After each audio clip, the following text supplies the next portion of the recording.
Good morning, Minister. Good morning, team from the department. Could I just start by tabling UNRWA's latest situation report as of 10th February? I think the Secretariat has the reports. At least almost 28,000 Palestinians who have been killed by Israeli attacks. 70% of those killed are reported to be women and children, and another almost 68,000 Palestinians who are injured, as well as 156 UNRWA staff who have been killed as of 10th of February. Minister, on 27th January, you announced suspension of funding for UNRWA along with some other nations, effectively punishing 2 million people in Gaza by depriving them of critical support that UNRWA provides. This is really tantamount to the Australian government further inflicting collective punishment on Palestinians, and is in addition to the shielding and aiding of the State of Israel in its mission to annihilate Gaza and massacre tens of thousands of Palestinians. Minister, you have said that you spoke to UNRWA chief, Mr. Philippe Lazzarini, on the 7th of February, which is 11 days after you announced the suspension of the agency's funding based on allegations made by Israel. Minister, did you speak to Mr. Lazzarini before you announced the suspension of funding to UNRWA?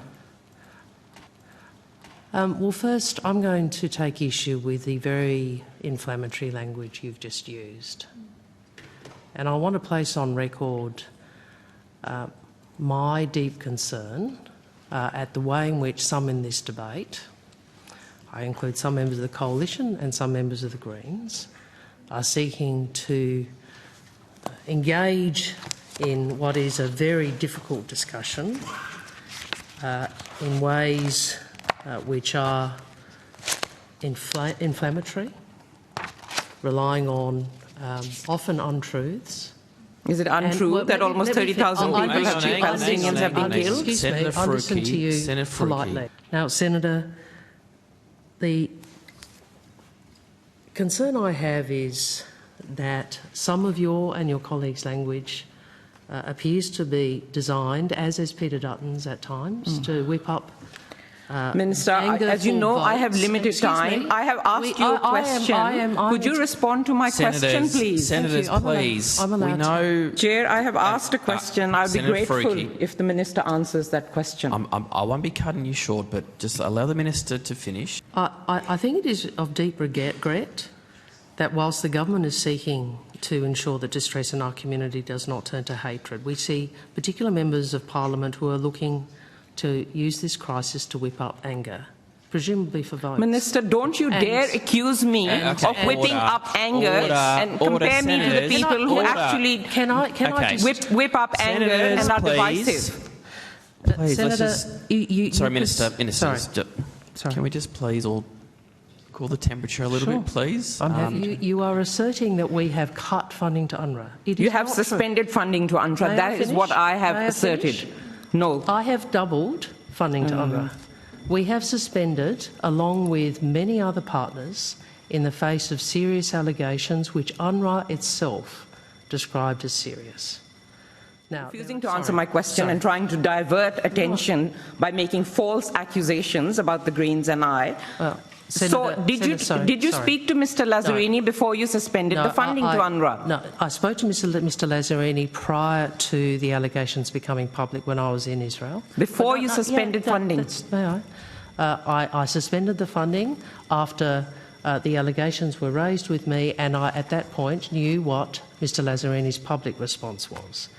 We then had sought a call, and I have spoken to him since, as I have with others about this issue. Minister Wong, it has now been widely reported that the so-called 6-page dossier supplied by the State of Israel, which alleges that UNRWA staff involvement, contains no evidence of the claim.